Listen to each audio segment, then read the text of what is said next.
Gareth had always been a devoted audiophile, meticulously tweaking his system to extract every detail from a recording. For years he had sworn by silver interconnects, praising their crystalline clarity and near telepathic fidelity. Every note was exposed with surgical precision, every whisper captured perfectly. Yet after countless evenings of listening, he began to feel something was missing. The music was immaculate, yes, but it left his heart oddly untouched. One rainy afternoon, staring at his cables, their virtually ohm-free conductors, visually enhanced by silver strands woven into the outer jacket, glinting in the lamplight, a thought struck him. Perhaps clarity alone could not convey feeling. What if another metal, less precise, less technically perfect, could transmit something more elusive?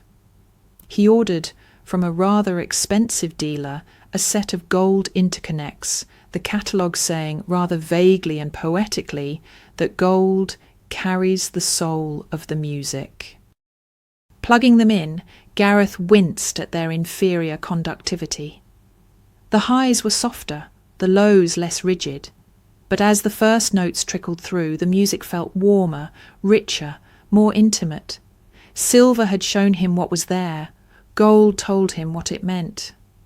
And, unexpectedly, Gareth had entered emotionally uncharted territory.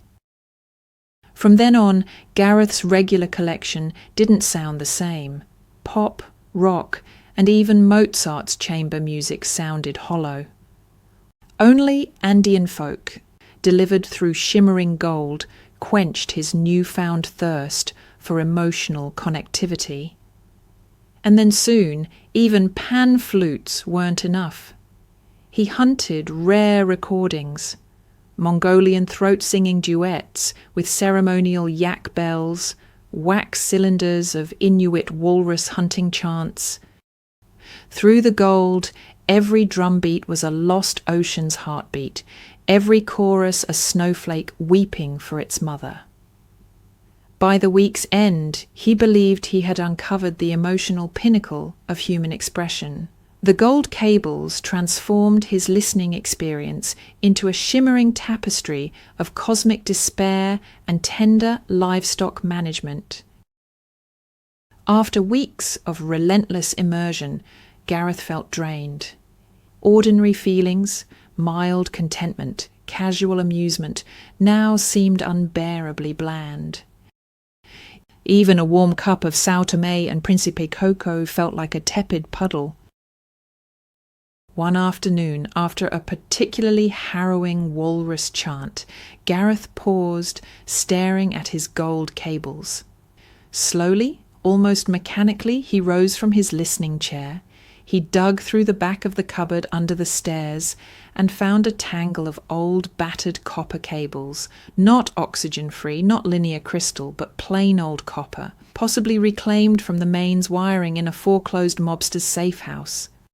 He carefully unplugged the gold cables, coiling them with reverent precision before depositing them in a bag on the doorstep. For a charity collection scheduled for the following morning, even the cables seemed to sigh at their exile. Precious gold having given way to humdrum copper, he withdrew from the world. Gareth subjected himself to nothing but the measured tones of BBC Radio 4 and, on particularly austere days, the slightly starchy solemnity of the World Service. The endless calm monotony of spoken words, reports, readings, interviews washed over him like gentle emotion-stripping tides. Slowly, meticulously, he recalibrated his heart. His capacity for feeling, dulled and battered by months of gold-induced intensity, began to rise again, note by note, crescendoing in the stillness of domestic exile. After 6 months of this deliberate musical abstinence, Gareth at last retrieved a record from his regular collection and placed it upon the turntable, the anticipation curling in his chest like a cautious cat. The needle dropped. The music started.